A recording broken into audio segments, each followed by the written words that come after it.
கிடைக்காததால மேடமும் நாங்களும் இன்னைக்கு பண்றதா இருக்கிறோம். வேத நெடுமால் உரித்திரன் மேலிசன் மீதான ஐமுகன் விந்துவும் நாதவும் ஆதார சக்தியும் அந்த சிவனோடும் சாதாரணமாய் சதாசிவன் தானே. ஒரு புக்குல கொடுத்துருவது பாத்தீங்கன்னா, மும்மூர்த்திகளாக பிரம்மன், திருமால், உருத்திரன், இவர்களுக்கு மேலாய் உள்ள மகேசன், விந்து, நாதம், பரசிவன் இவை யாவுமே சதாசிவன் தான்றாங்க.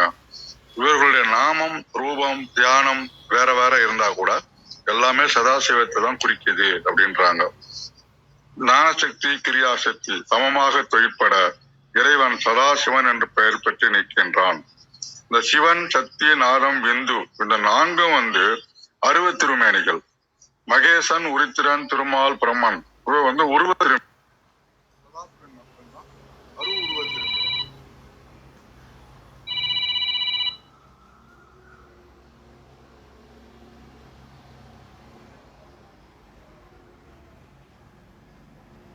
ஐயா இடையில கேக்கல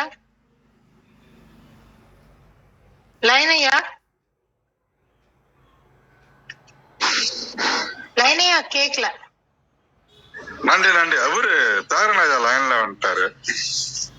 ஓகே ஓகே. அப்ப அந்த சதாசிவலிங்கத்துல முதல் மந்திரம் நமக்கு அவருடைய வடிவை பத்தி சொல்லப்பட்டது. இதுல நாதம், விந்து, குண்டலினி மூன்றையும் புருவ மத்தியில நம்ம வீட்டு இருக்கிறது தான் சதாசிவம் அப்படின்னு சில குறிப்பிடுறாங்க.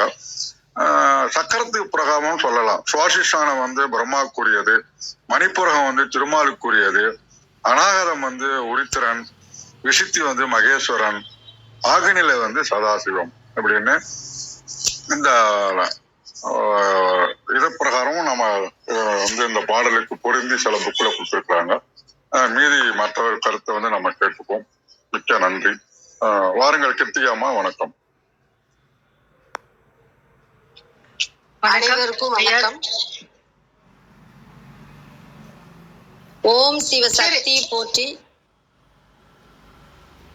ஓம் திருமுலரே போற்றி. 1731வது திருமந்திரம். சதாசிவமே சகலமும் ஆமே. திருமந்திரம். வேதா நெடுமால் ருத்திரன் மேல் ஈசன் மீதான ஐமுகன் விந்துவும் நாதமும் ஆதார சக்தியும் அந்த சிவனோடும் சாதாரணமாம் சதாசிவம் தானே. அருமையான திருமந்திரம். வேதம் அருளிய பிரம்மன் வேதா. உலகம் அளக்க உயர்ந்த திருமால் நெடுமால். அழித்தல் தொழில் புரியும் ருத்திரன். இவர்களுக்கு மேலான மகேஸ்வரன் மேல் ஈசன். இவர்கள் அனைவருக்கும் மேலான 5 முகங்களுடைய சதாசிவன் ஐமுகன். ஒளி விந்து, ஓசை நாதம் இதற்கெல்லாம் ஆதாரமாக விளங்குகின்ற பராசக்தி ஆதார சக்தி. முடிவாக உள்ள சிவ பரம்பொருள் அந்த சிவன். எல்லாமே பொதுவாக சதாசிவம் என்றே சொல்லப்படும். கழக வெளியீட்டில் அயன், அரி, அரண், ஆண்டான், ஐமுகன், விந்து, நாதம் இவற்றை இயைந்து இயக்கும் திருவருள் ஆற்றல். அத்திருவருள் ஆற்றலை மரமும் காழ்ப்பும் போல் விட்டு நீங்காது இருக்கும் சிவன் ஆகிய அத்தனையும் பொதுவாக சதாசிவன் எனப்படும். மீதான ஐமுகன் மகேசனுக்கு மேற்பட்ட சதாசிவன். சாதாரணமாம் பொதுவாக. அனைவருக்கும் நன்றி, வணக்கம். சிவசிவ. திருச்சிற்றம்பலம்.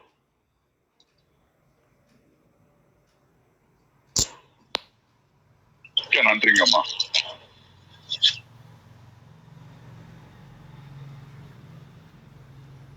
நன்றி விந்தி அம்மா. தியாகராஜன் ஐயா வந்திருக்காங்க. இன்றைய மந்திரம் நம்ம காலையிலே பார்த்தோம். அது ரெக்கார்ட் ஆகலங்கிறதுனால அவ்வளோ கருத்தோன்றி அதை மீண்டும் இத்தனை முயற்சி செய்த யூடியூப்ல ஏத்தணுங்கிறதுக்காக திருப்பி ரீரெக்கார்ட் பண்ற லைனையாவுடைய இந்த முயற்சிக்கு உண்மையிலேயே நாங்க தலை வணங்குறோம். Very dedicated. நன்றி ஐயா. நம்ம பார்த்த மாதிரி சொன்னது கேட்டோம், நம்ம விந்தியாமா சொன்னது கேட்டோம், லைனையா சொன்னது கேட்டோம். வேதா நெடுமால் உருத்திரன் மேலீசன். மேலீசன் அப்படின்னா மகேஸ்வரனை சொல்லக்கூடியது. மகேஸ்வரன் அப்படின்னு அவரை குறிக்கக்கூடிய ஒரு வார்த்தையா இருக்குது. மேலீசன் மீதான ஐமுகன் அப்படின்னு சொல்றாங்க. இந்த ஐமுகன் அப்படின்னா இதுவும் சதாசிவரை குறிக்கக்கூடிய ஒரு வார்த்தை. விந்துவும் நாதமும் அப்படின்னா இன்னும் ஒரு 2 சொல்றாங்க.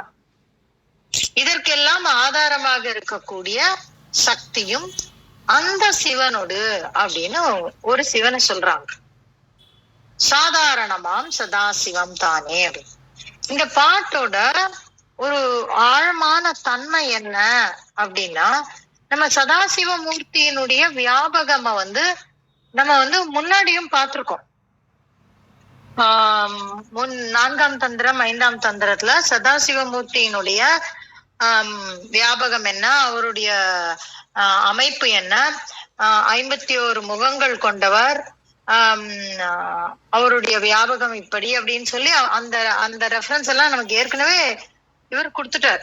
திருமூலர் இதற்கு முன்னாடி கொடுத்திருக்கிறாரு. ஆமே சதாசிவ நாயகியானவள் அப்படின்னு அந்த தேவிய சதாசிவ நாயகின்னு சொன்னதை நம்ம சக்தி பேதத்துல பார்த்தோம் நம்ம. சோ இந்த விஷயங்கள் எல்லாம் சொல்லிட்டு இங்க எதுக்கு ஞாபகப்படுத்துறாரு திருப்பி? எதற்காக அந்த சதாசிவத்தை பற்றிய ஒரு பேச்சு இங்க வருது அப்படின்னா, அவரை நாம் உணர்ந்து கொள்ள முடியும் அப்படின்னு நேத்திக்கு சொன்னாரு. எதன் மூலம் அப்படின்னு நீங்க கேட்டீங்கன்னா அதுக்கும் நமக்கு ஒரு வழி காட்டினாரு. நாடும் சதாசிவம் நல்லொளி முத்தே அப்படின்னு நேத்திக்கு முடிச்சாரு. அப்போ நேத்திக்கு என்ன பண்ணோம்? தேடு முகம் 5ம் செங்கனின் மூவைந்து அந்த 15 கண்களும் நாடும் சதாசிவம் அப்படின்னு அதை நம்ம புரிந்து கொள்ள முடியும். இந்த பிண்டத்தில் இருந்து அந்த அண்டத்தின் வியாபகத்தை நாம் எங்கனம் பெறுவது அப்படின்னா, தியானத்தின் மூலம் நாம் பெறக்கூடிய வெண்மையான ஒளி முத்து போன்ற ஒளியில் நம்மால் சதாசிவத்தை புரிந்து கொள்ள முடியும் அப்படின்னு நேத்திக்கு சொன்னாரு. அந்த நம்ம ஏதோ சாதாரணமான விஷயத்த பாக்குறோம்னு நினைச்சிடக்கூடாது இல்லையா? அதனால இப்ப இன்னைக்கு நமக்கு அந்த சதாசிவ மூர்த்தியுடைய வியாபகத்தை மீண்டும் ஒரு முறை சொல்லி தருகிறார். என்ன சொல்றாரு? வேதா நெடுமால் அப்படின்னா பிரம்மன், மால், ருத்ரன், இவங்க எல்லாரும் அவர்களுக்கும் மேலாக இருக்கக்கூடிய மகேஸ்வரன், அவர்களுக்கும் மேலாக இருக்கக்கூடிய சதாசிவமூர்த்தி. அப்ப அங்க அவரும் ஒரு தொழில்படும் நிலையில இருக்கக்கூடிய ஒரு சதாசிவமூர்த்தியாக அவர் இருக்கிறார். அப்புறம் இன்னும் சொல்றாரு பாருங்க, விந்துவும் நாதமும் அப்படின்னு அதையும் சேர்த்துக்கிறாரு. அப்போ அதை தாண்டிய நிலை நீங்க அந்த ஐமுகன்னு சொல்ற வரைக்கும் நீங்க ஆதார நிலையில பார்த்தீங்கன்னா 5 ஆதாரங்கள் தாண்டி 6வது ஆதாரத்துல இருந்து இப்ப அதுக்கும் மேல போயிட்டாரு. விந்துவும் நாதமும் அப்படின்னு அதற்கும் மேல போறாரு. அதுவும் அவர்தான். அது மட்டும் இல்ல அப்படின்னு சொல்றாரு, இவை அனைத்திற்கும் ஆதாரமாக இருக்கக்கூடிய சக்தி அப்படின்னு அந்த பராசக்தியையும் சொல்லுகிறார். அப்ப அந்த பராசக்திக்கு காரணமாக இருக்கக்கூடிய சிவனோடு அந்த சிவனாகவும் இருப்பது யார்தான் அப்படின்னா சாதாரணமாம் சதாசிவம் தானே அப்படின்றார். அப்போ நம்மளோட தியானத்துல நமக்கு கிடைக்கக்கூடிய அந்த நல் முத்து ஒளி அப்படின்னு சொன்னார் இல்லையா, அது ரொம்ப சாதாரணமான விஷயம்னு நீ நினைச்சிடாத. நீ யாரை தரிசனம் செய்கிறாய் அப்படின்னா சதாசிவமூர்த்தியை நீ தரிசனம் செய்கிறாய். அதுதான் அந்த பிண்டலிங்கத்துல நமக்கு கிடைக்கக்கூடிய ஒரு தியானத்துல நமக்கு கிடைக்கக்கூடிய ஒரு கூறுபாடு. அந்த தியானத்துல நம்ம அவரை தரிசிக்கும் பொழுது நம்ம அந்த ஒரு குறுகிய மனப்பான்மை இருந்ததுன்னு வச்சுக்கோங்களேன், நம்ம என்ன பண்ணுவோம், மீண்டும் அந்த சின்ன வட்டத்துக்குள்ள நம்ம உடம்புல இருக்கக்கூடிய அந்த தெம்பை கூடு மாறி இருக்கக்கூடிய அந்த வட்டத்துக்குள்ளேயே நம்ம நிற்போம். அப்ப அவர் என்ன சொல்ல ட்ரை பண்றாரு நம்ம கிட்ட, நீ அந்த வட்டத்தை விட்டு வெளியில வா, இந்த அண்ட பெருவெளியில் நிறைந்து நிற்கின்ற பரசிவமும் சதாசிவமும் ஒன்று அந்த சதாசிவத்தை நீ நல் முத்து ஒளியாக உன்னுடைய தியானத்தில் கண்டுகொள்கிறாய். இதுதான் உன்னோட சுவிட்ச். எதுக்கு? அந்த அண்டத்திற்கு, அந்த பரவெளிக்கான உன்னுடைய திறவுகோல் இது. நீ இறுக பற்றிக்கொள் அப்படின்னு சொல்லி ரொம்ப ரொம்ப ரொம்ப ரொம்ப சூட்சுமமான ஒரு விஷயத்த அவர் நமக்கு சொல்லி தரார். ரொம்ப அற்புதமான ஒரு மந்திரம். இதுதான் சொல்றாரா ஏன் அப்படின்னு நீங்க கேட்கலாம். அடுத்தடுத்த மந்திரத்துல அதற்குண்டான குறிப்புகளை அவர் நமக்கு வைத்து விடுகிறார். அதனால நம்மளால ரொம்ப எளிதா இதை பற்றி நம்மால் மேல் எழ முடியும். இந்த பிண்டம்னு நம்ம நினைத்திட்டு இருக்கக்கூடிய இந்த நகமும் சதமும் சதையும் ரத்தமுமான இந்த பிண்டத்துல நம்மால் இறைவனை உணர முடியும். அந்த இறைவனை பற்றி கொள்ளக்கூடிய பற்றுகோள் நம்முடைய முயற்சியில் நம்மால் அணுகக்கூடியதாக அந்த சதாசிவமூர்த்தி இருக்கிறார் அப்படின்ற சொல்றாரு. எவ்வளவு பெரிய பெரும் கருணை பாருங்க. எந்த பரவழியில நீந்தி கொண்டு இருக்கின்ற பரவழிக்கு காரணமாக இருக்கின்ற சக்தி, அந்த சக்திக்கு காரணமாக இருக்கின்ற பரசிவம் நமக்காக இறங்கி வந்து சதாசிவமூர்த்தி நிலையில் இருந்து நம்மை அருளச் செய்கிறார் அப்படிங்கிறது தான் இந்த மந்திரத்தோட மிக சூட்சுமமான ஒரு விஷயம்.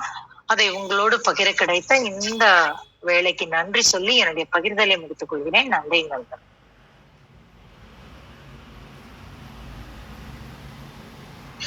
தியாகராஜன் ஐயா, நீங்க உங்களுடைய பகிர்வை பகிர்ந்து கொள்ளலாம். மிக்க மகிழ்ச்சி, மிக்க மகிழ்ச்சி. ஓம் திருமூலர் திருவடிகள் போற்றி, ஓம் திருமூலர் திருவடிகள் போற்றி, ஓம் திருமூலர் திருவடிகள் போற்றி போற்றி. அடியார் பெருமக்கள் அனைவருக்கும் பணிவன்பான வணக்கங்கள், வாழ்த்துக்கள்.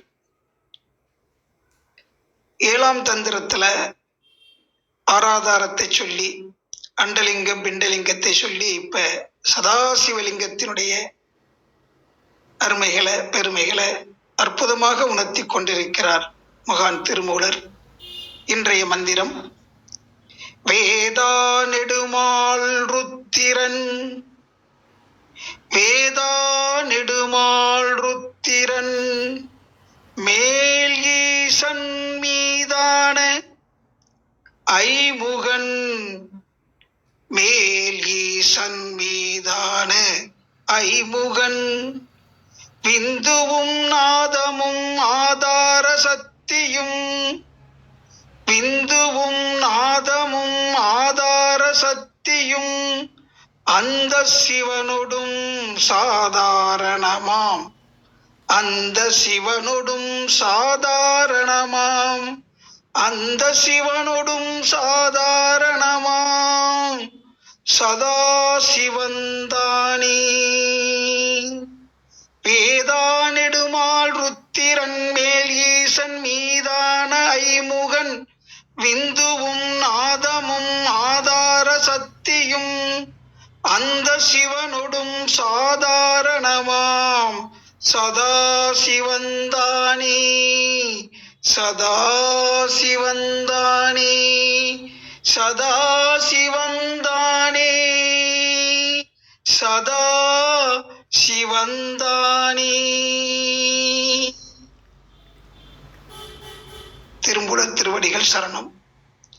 வேதா நெடுமால் ருத்திரன் மேல் ஈசன் மீதான ஐமுகன் விந்துவும் நாதமும் ஆதார சக்தியும் அந்த சிவனொடும் சாதாரணமாம் சதா சிவந்தானே. அடியார் பெருமக்கள் அனைவரும் சிந்தித்து உணர வேண்டியது சதா சிவந்தான் அனைத்திற்கும் மூலப்பொருளாக இருக்கிறது. பொருள் உற்பத்திக்கும் அது காப்பாக இயங்குவதற்கும் அது எங்கிருந்து தோன்றியதே அங்கேயே கலப்புற்று முடிவு பெறுவது ருத்திரன், மாற்றம் பெறுவது, தன் மாற்றம் பெறுவது. உற்பத்தி, தோற்றம், தன் மாற்றம் அனைத்து எங்கே நடக்குது? ஈசன் மேலதான் நடக்குது. எங்கும் நிறைந்த அந்த வெளி, இந்த ஆராதார பெருவெளி, எல்லாத்துக்கும் மூல பெருவெளி, அந்த வெளியில தான் எல்லாம் நடக்குது. ஐமுகன் என்று சொல்லும் போது 5 கரத்தான் கணபதியை சொல்றோம். நிலம், நீர், நெருப்பு, காற்று, ஆகாசம் என்று சொல்லக்கூடிய அதனுடைய தன்மாற்றங்கள் என்று சொல்லும் போது அழுத்தம், ஒளி, ஒளி, சுவை, மனம், அதாவது ஊறு, சுவை, ஒளி, ஊறு, சுவை, ஒளி, நாற்றம், சுவை, ஒளி, ஊறு, ஓசை, நாற்றம் என்று வள்ளுவர் பெருமானார் குறிப்பிடுவார். சுவை, ஒளி, ஊறு, ஓசை, நாற்றம், இந்த தன்மைகள். அதோட விந்துவும் நாதமும். விந்து என்பது இந்த உடல் உற்பத்திக்கு மட்டுமல்ல, இந்த பிரபஞ்ச உற்பத்திக்கே மூலமான விந்து. அந்த கருப்பொருள் அது எங்கே இருந்துச்சு? அந்த கருப்பொருள், திருப்பொருள் அந்த வெளிக்குள்ளதான் அடங்கி இருந்தது. அதிலிருந்து எழுத அந்த ஆற்றல், அந்த விந்து நாதம் என்ற இரட்டை தன்மையில மலருது அந்த சிவத்திலிருந்து ரெண்டும். அதுபோக ஆதார சக்தியும், பஞ்சபூதங்கள் அதை தாங்கிக் கொண்டிருக்கின்ற அந்த சக்தி, இது எல்லாமே இங்கே இருக்கு. அந்த சிவனோடும் சாதாரணமாம். இது எல்லாத்தையும் ஒத்து பார்க்கும்போது அது இயல்பானது, பொதுவானது. சாதாரணமானதுன்னா அது பொதுவானதுன்னு அர்த்தம். எல்லாமே பொதுவாகத்தான் இருக்கு. எங்க இருக்கு? சதா சிவத்துல இது எல்லாமே இருப்பது. பகுத்து பகுத்து பார்த்தாலும் நாம தொகுத்து பார்க்கும் போது அது ஒன்றே ஒன்றுதான், அது சதா சிவன்தான் என்பதை புரிந்து கொள்ள வேண்டும். பிரம்மம் ஒக்கட்டி என்று தெலுங்குல சொல்லுவாங்க. பிரம்மம் ஒன்றுதான், ஒன்றே பலவாகி இருக்கிறது. ஏகன் அநேகன் இறைவனடி வாழ்க என்று சொல்வது போல அந்த சதாசிவமே எல்லாத்துக்குள்ளும் இருப்பாக இருந்து நம்மை ஊக்கப்படுத்தி கொண்டிருக்கிறது, ஆக்கத்துறையில் நம்மை செலுத்தி கொண்டிருக்கிறது. அத்தகைய சிவத்தை அதன் தாழ் பணிந்து, அவனருளாலே அவன் தாழ் பணிந்து என்று மணிவாசக பெருமான் சொல்லுவார். அதனால அவன் அருளை வேண்டி அவர் தாழ் பணிந்து வணங்குவோம். ஓம் திருமூலர் திருவடிகள் சரணம். ஓம் திருமூலர் திருவடிகள் சரணம். ஓம் திருமூலர் திருவடிகள் சரணம் சரணம் சரணம். நன்றி. மிக்க நன்றிங்க ஐயா. அழைப்பை ஏற்று வந்தீங்க. காலையில கூட உங்க ஸ்பீச் கேட்க முடியல, அதனால உங்களது இன்னைக்கு பேசணும்னு இருக்கு போல இருக்கு. மிக்க நன்றி. தரத்தை நிறைய செஞ்சிடலாங்களாமா? செய்திடலாங்க. காலையிலயும் நான் அவருக்கு அழைப்பு கொடுத்தேன், வர முடியல போல. Okay okay okay. வந்த மைய அன்பர்களை வணங்கி மகிழ்கின்றோம். மீண்டும் நாளை காலை சந்திப்போம், சிந்திப்போம். தலம் நிறைவுறுகின்றது. 5, 4, 3, 2, 1.